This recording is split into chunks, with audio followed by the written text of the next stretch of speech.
주진우 기자에게 청구된 구속영장을 기소된 주진우 주 기자가 왜 주진우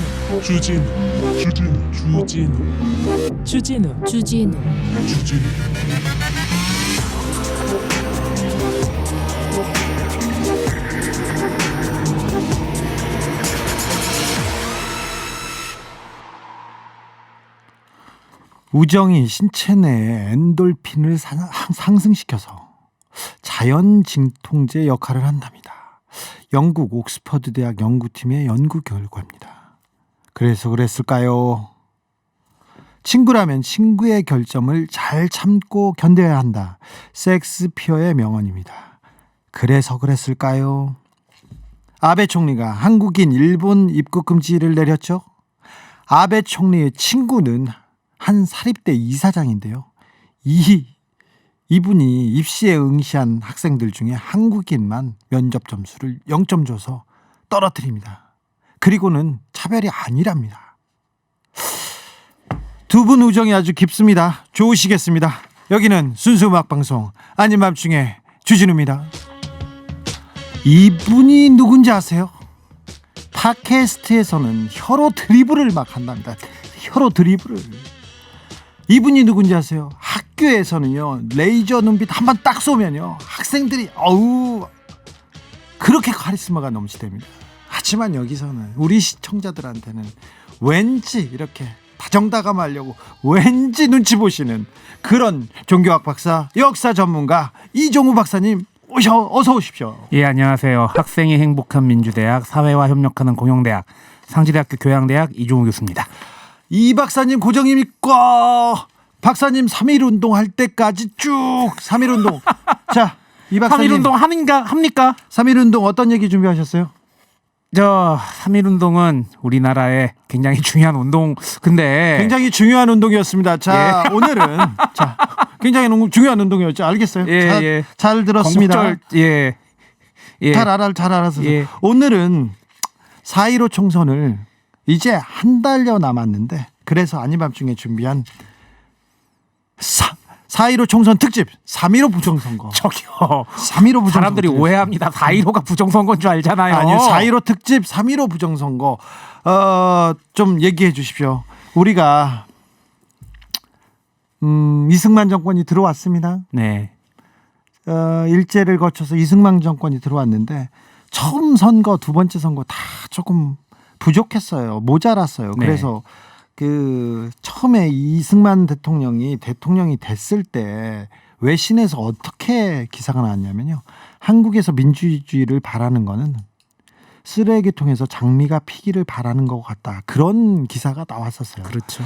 그래서 그렇게 힘들었는데, 그런데 3.15 부정선거는 특별히 더 지저분했습니다. 네. 그렇죠? 예. 보통 사람들이 4.19 항쟁 그리고 4.19 민주혁명은 많이 아는데 네. 이 4.19 민주항쟁의 발단이 되었던 3.15 부정선거는 잘 모르는 것 같아요. 그렇습니다. 얼마나 엄청난 일이 일어났는지, 얼마나 선거 역사상 최악의 부정이 일어났는지 사람들이 잘 모르는 것 같습니다. 네. 그래서 3.15 부정선거 이야기를 또 4.15 총선에 앞두고 이제 좀 얘기를 해보려고 하는데, 네. 이 3.15 부정선거가 어떤 위치를 점하고 있냐 하면 국회 의결을 통해서 정식으로 무효 처리된 최초의, 그리고 정식으로 무효됐습니까? 그 선거가? 대통령 선거, 부통령 선거가 무효 처리가 된 최초의 유일하죠. 대한민국 역사상 이런 일이 없었습니다. 네. 예. 자, 때는 1960년으로 거슬러 올라갑니다. 이때 대통령에 출마한 이승만의 나이는 86세였습니다.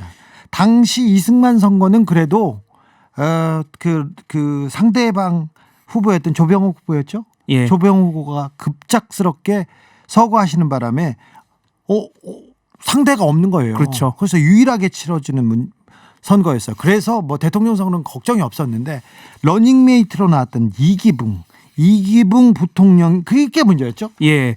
참 어떻게 보면은 3대 대통령 선거와 4대 대통령 선거 때는 이승만이 운이 좋았죠. 네. 3대 대통령 선거 때는 신익희 선생이 급사했고 네. 4대 대통령 선거 때는 상대 후보였던 조병옥 박사가 미국에서 급사를 했죠. 급사가 맞습니까 그거? 글쎄요. 거기에 대해서도 얘기가 많죠. 많죠. 예.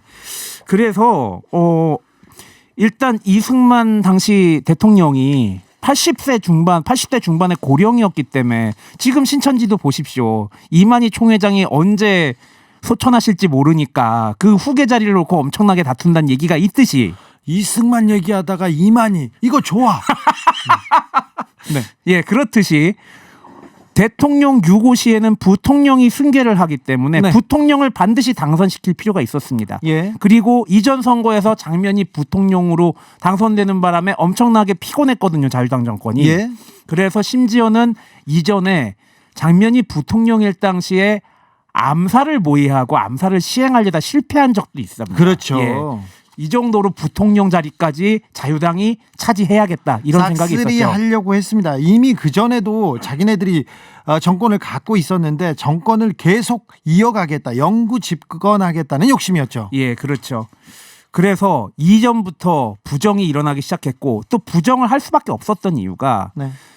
초대 대통령에 당선됐을 때 그리고 6.25 한국전쟁을 거치면서 이승만 대통령의 인기가 날로 떨어졌습니다. 네. 거기다가 이승만 대통령이 뭐 조봉암 사형 선고부터 아니면은 경향신문의 폐간 명령이라든지 국가보안법 적용이라든지 굉장히 많은 잘못을 했거든요. 네. 자, 그때 저희가 지난 방송에서 228 대구 지역 중고등학생들의 의거 얘기를 저희가 이 박사님하고 녹음을 했는데요. 아직 못 들었어요. 네. 못 들었습니다. 그러니까 여기는 건너뛰고 자, 예. 3.15 선거가 임박합니다. 그 네. 선거를 위해서 각종 부정, 있는 부정, 그러니까 뭐 부정으로 할 수 있는 거는 다 했습니다. 예. 다 했습니다. 자, 그때 어떤 일이 있는지 잠깐 먼저 들었고 올까요? 최 장관이 내무에 온 지도 꽤 됐는데 정부 쪽에 선거 종합 대책은 어때요? 몇 가지 전략을 세워놓고 있습니다. 국무원에관해서 법적 제한 조치를 모두 철폐했습니다. 우선 공무원들의 대통령 선거 운동에 관해서 집무 시간 외에는 아무리 해도 무방하다. 둘째, 공무원과 경찰관 가족들은 위대하신 이승만 대통령과 이기병 의장의 절대적인 홍보를 해야 한다. 만약에 이를 행동에 옮기지 못한다면 정부 관직에 남아있을 필요가 없다. 우선 공무원 상급기관과 상급자들은 하급 직원들을 단위별로 책임을 지고 리동면에 파견을 해서 투표의 몫을 할당하고 그 결과에 책임을 진다. 또한 중앙정부 관료들은 전원 개인적인 활동을 하고 그 외 선거에 동원해서 자기 결과에 책임을 진다. 어쩌면 이렇게 마음에 쏙 드는 얘기만 하실까? 어쩌면 이렇게 마음에 쏙 드는 네. 드라마 야인시대 중 한 장면인데요. 그때 최인규라는 자가 내무부 장관이었습니다. 그런데 네. 이분의 취임사가 이랬어요. 취임사가 내무부 장관입니다. 취임사가 모든 공무원은 이승만 대통령에게 충성을 다해야 하며 뭐 그럴 수는 있어요. 차기 정부통령 선거에서는 기필코 자유당 후보가 당선되도록 해야 한다. 이렇게 취임사에서 얘기를 하고 각종 부정을 저지릅니다. 당연히 부정선거를 하기 위해서 돈이 필요하니까 그때 예. 돈을 어떻게 얻었습니까? 예, 당시에 돈을 어떻게 걷었냐 하면은 일단 대표적인 예가 산업은행이 산업부흥국채 인수를 핑계로 13개 업체에 42억 원을 대환을 해줘요. 예. 그리고서 30%를 커미션으로 받아요. 아, 은행에서 돈을 대출해주고 거기서 30%를 딱 떼갔군요. 그렇죠. 자, 돈 빌려줄게. 근데 30%는 내가 수수료로 떼서 요거를 선거 자금으로 쓸게. 이런 이렇게 식으로 했습니다. 되는 이런 겁니다. 식으로 해서 얼마나 만들었어요? 그리고 기본적으로 기업들에게 뭐 속된 말로 갈취를 한 거죠. 네. 이건 정상적 발언이네요. 예. 네. 예. 그렇게 해서 기업인들 200여 명에게 1,000만 원 이상을 거뒀고 총액이 70억 환을 거뒀는데 네. 당시 시내버스 요금이 얼마인지 아십니까? 얼마죠? 30환입니다. 근데 70억 환이면 지금 저기가 안 돼요. 자, 현재 마을버스 버스 요금이 카드 기준 900원, 그리고 이제 광역버스가 2,300원 정도 하니까 2억 배로 잡아서 1,800억에서 4,600억 원 정도를 불법 선거 자금으로 거둔 겁니다. 네, 그래서 그 돈을 가지고 부정선거 때 고무신, 현금, 무자비로 막 살포를 무자비하게 하죠. 살포했죠. 예. 그리고 선거 당일날 그 사전 투표를 합니다. 그러니까 예. 선거 당일날 기권표가 있을 거 아니에요. 그리고는 그 기권하게 만든 그 기권표를 가지고 다 표로 바꾸죠. 예, 기권한 표를 네. 지지표로 바꾸고요. 예. 예. 그다음에 공개 투표합니다. 공개 예, 투표 3인조, 9인조를 짜가지고 네. 3명씩, 9명씩 기표소에 들어가게 합니다. 들어가면서 다 보여주고 예, 다 보여주고 들어가게 하고요. 그다음에 야당 참관인은 쫓겨납니다. 쫓겨납니다. 예, 민주당 측 참관인을 매수해서 참관을 포기시키거나 말을 매수. 안 들어요. 그럼 투표장에서 쫓아냅니다. 네. 심지어는 야당 참관인에게 수면제를 먹입니다. 네. 막걸리에 수면제 먹여가지고요. 재운 경우도 있었습니다. 예. 그리고는 그래도 말을 안 들으면 어떻게 합니까? 예, 완장 차고 뭐 공정선거 뭐 이상한 관변 단체들 동원해가지고 팔에 완장 두르고 오게 해서 그거 누구 찍을 거예요?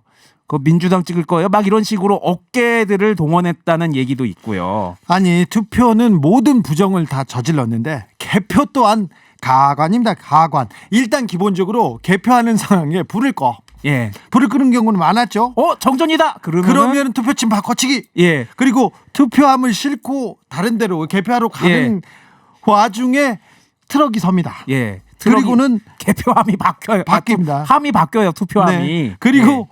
그리고는 다른 데서는 투표함이 또 생겨납니다. 예. 없는 투표함에서. 그래서 거기에서는 이기붕표가 그렇게 쏟아졌죠. 예. 그리고 막 수개표를 하다가 용지 떨어뜨렸다고 쓱 주스면서 막 자기 지문을 찍는 거예요. 개표하는 사람이. 예. 그러면 어떻게 돼요? 이 표가 무효표죠. 무효표가 되죠. 야당 쪽 썰 것만 전부 이렇게 무효를 만들어 버리는 경우도 있었습니다. 아 그래요? 예. 3785님 제가 국민학교 2학년 저녁에 우리 집 뒤쪽에 큰 집 그러니까 큰 할아버지 댁이었는데 사랑채에서 막걸리 드시면서 무슨 흰 종이에 도장을 찍고 있기에 무슨 일인가 했는데 그게 부정선거였어요. 아, 네. 큰 할아버지 집에서 좀 그러셨나 보네요. 좀 사셨죠? 예. 자, 그래서 투표와 개표에 있는 부정 없는 부정 다 했습니다. 예, 그래서 대표적인 게 예. 투표 용지를 묶잖아요. 네. 묶으면은 중간에는 야당에 기표된 표를 하고 제일 앞장과 제일 뒷장에는 이기붕표를 딱 묶어가지고 이거 이기붕표 하고 딱 던지는 거죠. 아 그러니까 100장 200장 묶는데 예. 그 안은 다 야당표인데 맨 윗장만 이렇게 이게 무슨 표지 가리도 아니고 그쵸. 그런 식으로 한 거네요. 예. 그래서 이기붕이 어떤 지역에서는 115% 유권자가 100% 해야 될 거 아니에요. 예. 115%가 나왔어. 그리고 이기붕 득표율이 99%가 나온 거예요. 이게 더 웃긴 게 뭔지 아세요? 이러니까 야 이건 너무했잖아. 그렇지. 좀 내려. 이게 부정을 한번 저지르면은 네. 부정을 돌리기는 건 더 힘들거든요. 그렇죠. 야 이거 부정을 너무나 쉽게 돌리는 거예요. 야 너무 높잖아. 이건 좀 오바잖아. 내려. 이렇게 그래서 되는 어떻게 거죠. 했어요?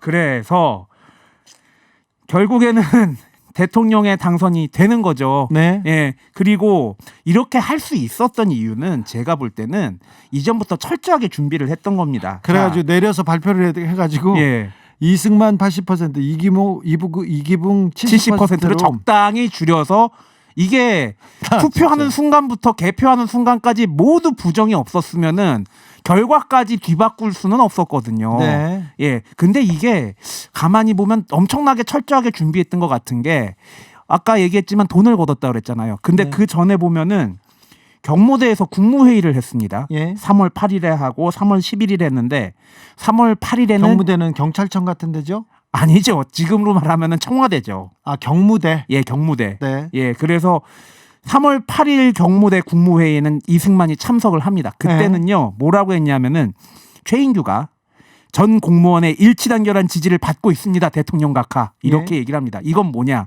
이승만이 현장에 있으니까 안심시키고 걱정하지 마십시오. 각하. 예. 그리고 방귀 끼면 시원하시겠습니다. 약간 이런 뉘앙스였다가 그때 그랬죠. 3월 11일에 이승만이 불참을 하니까 이런 얘기가 나옵니다. 선거에 공무원이 제2선, 제3선에 나서게 된 것이 지방에 따라서는 제1선에 나서야 되게 됐다. 그래서 공기가 묘하다. 그러니까 자기네들끼리 상황을 검토하고 요거를 어떻게 개선해야 될지를 철저하게 선거 전날까지 준비를 했던 거죠. 역사상 세계 역사상까지는 아니겠지만 역사상 유례 없는 부정선거가 일어났습니다. 3.15는 부정선거라는 게 국민들한테도 명확해졌습니다. 그래서 대대적인 저항의 불길이 일어나기 시작합니다. 그 시작은 마산이었습니다. 마산의 3.15 의거. 잠깐 내용 듣고 가겠습니다. 민주정체를 바로잡자는 스로강을 들고 지금 마산 선거 학생들이 일대 데모를 일으키고 있는 것입니다. 마산에서 데모가 있었다, 이런 보도가 나왔습니다. 보도가 나온 것 자체가 신기했는데요. 아무튼 시청 앞에 그때 마산에서 10,000명의 시민이 모였습니까? 예. 당시에 마산에서 부정선거의 정황이 밝혀지자 가장 먼저 마산에서 일어나는데, 이때 당시에 민주당의 시의원, 도의원들 그리고 민주당의 간부들이 선거 무효다라고 선언을 합니다. 그리고 민주당도 전국 도당에서 민주당 당에서 선거 무효를 선언을 합니다. 네. 그래서 민주당의 사람들이 몰려가서 처음엔 1,000명으로 시작했던 이 마산의 의거가 나중에는 10,000명까지 늘어나게 되는 거죠. 10,000명까지 늘어납니다. 시위대를 저지하기 위해서 경찰들이 나왔고요. 그리고 또 경찰이 처음에 나왔죠? 예. 경찰이 나오기 전에 일단 시간부터 말씀드리면은, 이게 부정선거라는 게 알려지면서 사람들에게 퍼지고 7시 반경에 사람들이 한 10,000명 정도가 3월 15일입니까? 예. 모였는데 7시 반이면 생각해 보십시오. 네. 야간입니다. 네. 그때까지는 소방차가 물을 뿌리면서 진압을 합니다. 네. 거기에 시민들도 자위권을 발동하기 위해서, 몸을 지키기 위해서 돌을 던지거나 그랬겠죠. 근데 그러던 와중에 한 소방차가 전신주를 들이받고 운전사가 도망을 갑니다. 네. 그런데 전신주 들이받아서 정전이 돼요. 이게 시내 전체를, 예. 그렇죠. 그리고 한 지역을 일부러 정전을 만들려고 그랬을 가능성이 높아요. 예. 가능성이 큽니다. 그래서 마산은 암흑천지가 됩니다. 예. 그리고서 어둠 속에서 실탄이 발사되기 시작합니다. 총소리가 들렸습니다. 예. 희생자가 발생했습니다. 예. 최초의 희생자로 알려진 분은 김영길 열사인데요. 당시에 기록에 따라 다른데 마산중학교 3학년이라는 얘기도 있고 마산고등학교 2학년이라는 얘기도 있습니다. 중학생인지 고등학생인지 모르는데 학생이, 어쨌든 청소년입니다. 예. 학생이 경찰의 실탄 발사로 숨을 거둡니다. 예. 이 실탄 발사로 인해 희생자가 생겨나기 시작하자 마산 시민들이 더욱 분노하기 시작했죠. 그렇죠. 예. 그래서 사람들이 더 모였습니다. 예, 사람들은 더 몰려들기 시작했고요. 특히나 야당으로 당선됐다가 변절한 사람의 집으로 쳐들어가서 가구를 끌어내고 기둥만 남긴 채 다 부시기도 하고요. 네. 마산시장, 지금은 지자체가 시행되고 있으니까 당선된 사람이지만 당시에는 관에서 임명한 사람들이었잖아요. 예. 얼마나 부정선거에 많이 움직였겠습니까? 마산시장 변영두의 집으로 가서 항의를 하고 시위를 벌이기도 했습니다. 그리고 어디로 몰려갔습니까? 당연하죠. 자유당당을 사 가야죠. 네. 그리고 제대로 보도하지 않은 언론사 가야겠죠. 가야죠. 예, 서울신문 마산총국으로 갔습니다. 그렇죠. 그리고 관변단체들 가야겠죠. 국민의 마산집으로 몰려가고, 그리고 우리를 직접적으로 지키기는커녕 세금으로 우리 국민을 쏴주기는 파출소, 경찰들이 있는 곳으로 가서 습격을 합니다. 이렇게 시위가 10시까지 이어집니다. 10시까지 이어집니다.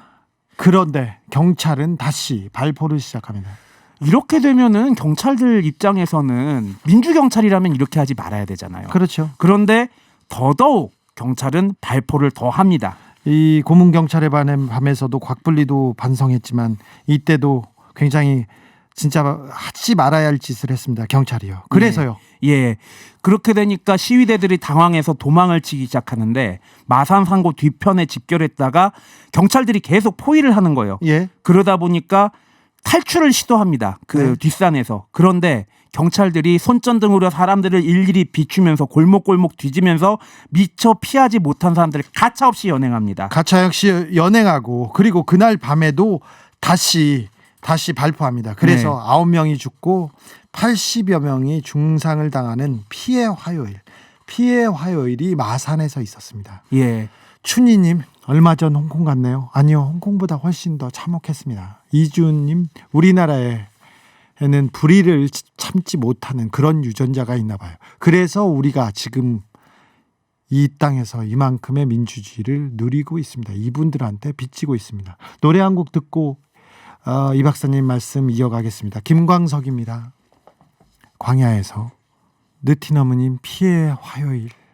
제이선영님 그래서 무서워서 자유당에게 투표했을까요? 그런 생각이 드네요. 그럴 수도 있습니다. 아메리카노스 강님 큰일이 있을 때 어른들보다 학생들이 먼저 일어나는 것 같네요. 그랬습니다. 우리 역사는 3.1 운동 때도 그랬고요. 가까이는 광우병 때도 어린 학생들이 먼저 촛불 들지 않았나요? 그랬습니다. 괜찮아 그럴 수도 있어 님입니다. 이렇게 중요한 역사를 모르고 있었던 것을 반성합니다. 고바우 영감님 갑자기 피가 뜨거워집니다. 구름따기님 갑자기 눈물이 치솟습니다. 겁 많은 저도 그 상황이라면 뛰쳐나가 목 놓아 외쳤을 것 같습니다. 많은 분들의 희생 위에 우리가 살고 있다는 걸 잊지 않겠습니다. 그렇습니다. 아니 여러분들도 훌륭했어요. 지난 3년 전에 여러분들이 거리로 뛰쳐나와서 민주주의를 외쳐서 박근혜 최순실 국정농단이 세상에 알려지고 그리고 바로 잡혔지 않습니까? 그렇습니다. 네. 제가 방송에서 이런 얘기를 할 수 있다는 것 자체가 굉장히 그때만 해도 이런 얘기하면 몇 년 전만 해도 지난 정권 박근혜 정권 때만 해도 소송 당했을 거예요. 구속영장 청구될 수도 있었어요. 제가 박근혜 집안에 살인사건이 있었는데 제대로 수사하지 않았다 그 얘기를 했다고 구속영장 청구돼가지고 수갑차고 끌려갔습니다. 불과 몇 년 전입니다. 우리의 희생은 마산에 엄청나게 빚을 지고 있습니다. 그렇습니다. 다시 가겠습니다. 9명이 죽었습니다. 그날 밤 3.15 부정선거에 항거하는 시민 항거했다고 해서 9명이 죽고 80명이 중상을 입었습니다. 이튿날 국무회의가 열렸습니다. 네. 어떻습니까? 예, 마산 시위 관련자들을 형법과 국가보안법 위반으로 엄벌에 처하겠다고. 국가보안법이 뭘 잘못했다고 빨갱이 얘기했을 거야 분명히. 예. 이승만 대통령이 보고를 받고는 이 얘기했어요. 철없는 어린 것들이 공산분자들의 조정을 받아서 난동을 부렸다 이렇게 얘기했어요. 예. 여기에 맞장구를 쳐서 내무장관 최인규 계속 나오죠. 예? 마산 사건은 폭동, 방화, 소요 사건이다. 그리고 공산당이 개입되었다면 내란에 속한다. 치안국장 이강학은 이런 얘기했습니다. 마산 소요 사건은 공산당 수법이다. 공산당의 배후에 있다. 조사 중이다. 이렇게 얘기합니다. 들으셨죠? 어딘가 많이 들어본 흘러간 옛 노래 같죠? 또 빨갱이야. 5.18 때 빨갱이라고 하고 북한에서 조정을 받는다고 했지 않습니까? 지금도 그렇잖아요. 북한의 조정을 받는다. 중국의 조정을 받는다. 아이고 이렇게 하면서 공포 분위기 조성합니다. 독재를 합리화하려고 계속 공포 분위기 조성합니다. 그래도 우리 시민들은 절대 물러나지 않습니다. 예, 맞습니다. 그런데 이기붕은 계속해서 자극하죠. 예. 청취자 여러분들이나 유튜브로 보시는 분들 충격받으실 수도 있는데 이기붕이 당시에 국회의장이었는데 이렇게 얘기했다고 합니다. 총은 쏘라고 준 것이지 가지고 놀라고 준 것이 아니다. 이게 무슨 얘기냐? 총 들고 있으면 뭐하냐? 가만히 있지 마라. 시위대 발포해라. 시위대 발포한 게 총 들고 있는데 쏜 게 뭐가 죄냐? 이런 얘기거든요. 그래서 크고 작은 소요와 그리고 크고 작은 희생이 여기저기서 일어났습니다. 그렇지만 우리 시민들은 우리 국민들은 물러나지 않았습니다. 계속 민주주의를 외쳤고요. 예. 그리고 3.15 부정선거를 외쳤습니다. 그래서 결국 이승만 대통령도 손을 듭니다. 일단. 네. 그래서 국민들 입장에서는 계속해서 부정선거라고 주장을 했고 또 대한변호사협회에서 마산 사건 진상조사단을 파견하고 이제 이때까지만 해도 용감한 기자들이 꽤 많았던 것 같아요. 용감한 기자들과 일부 검사들이 마산에서 있었던 실체를 규명하기 위해 노력을 합니다. 용감한 기자들이 있는 게 아니고 용감한 검사들이 있는 게 아니라 시민들이 압력을 그 넣으니까. 사람들한테 압력을 가해서 이 사람들도 자기네들도 죽겠구나 그러니까 나선 거예요. 잘 생각해 보십시오. 3년 전 촛불 때도 정치인들 안 움직였어요. 탄핵 가면 안 된다고 했어요. 그런데 시민이 압박하고 촛불을 계속 들어서 우리도 촛불에 타 죽을 수 있다. 그래서 국회가 움직인 겁니다. 그렇죠. 그래도 정권에서는 이걸 무마시키려고 희생양을 삼죠. 예. 누구를 잡았습니까? 예. 최인규 그리고 박종규 경위 그런 경찰 5명 발표 혐의로 구속하고요.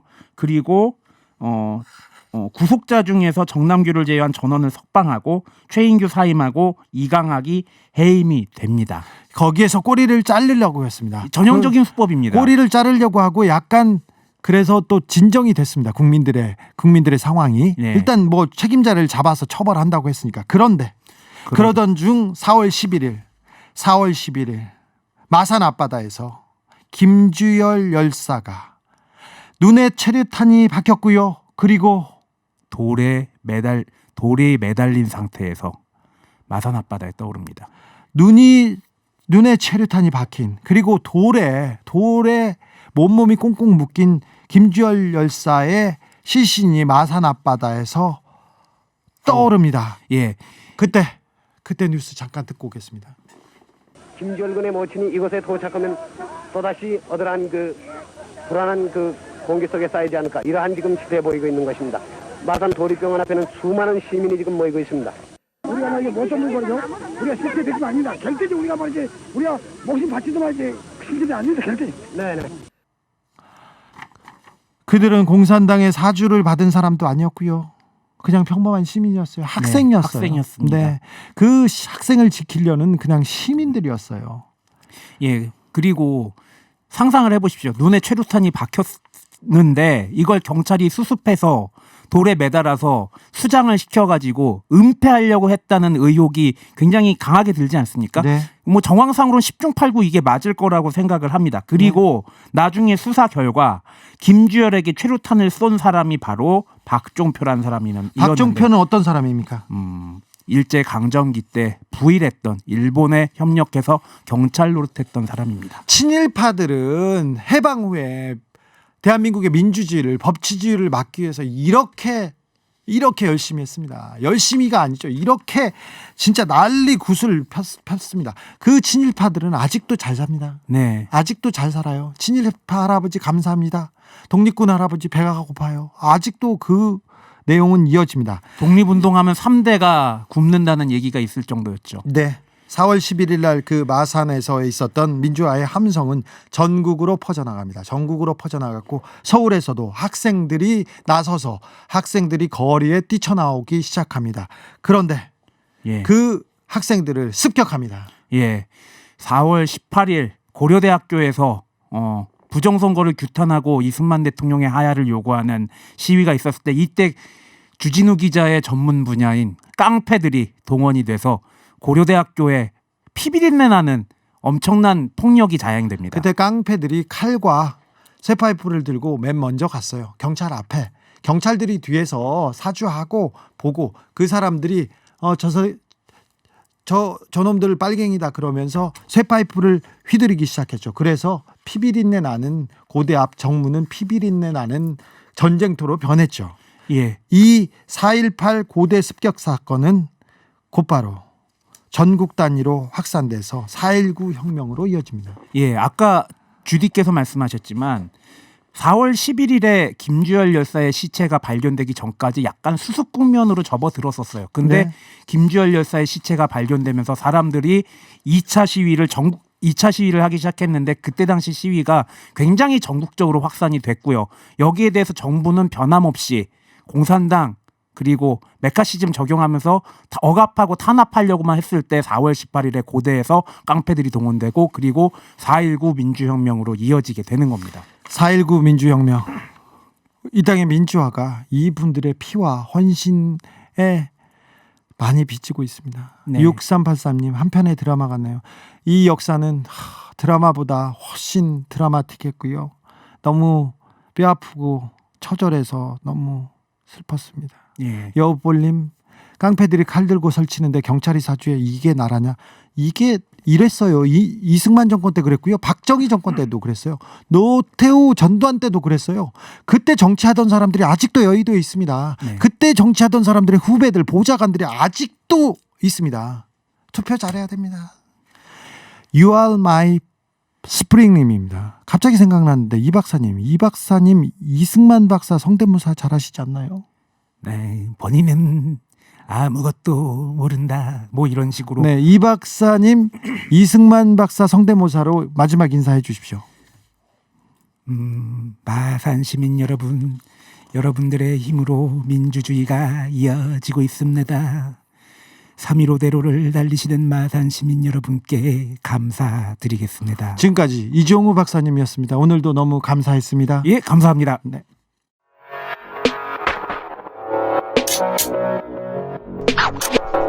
Out.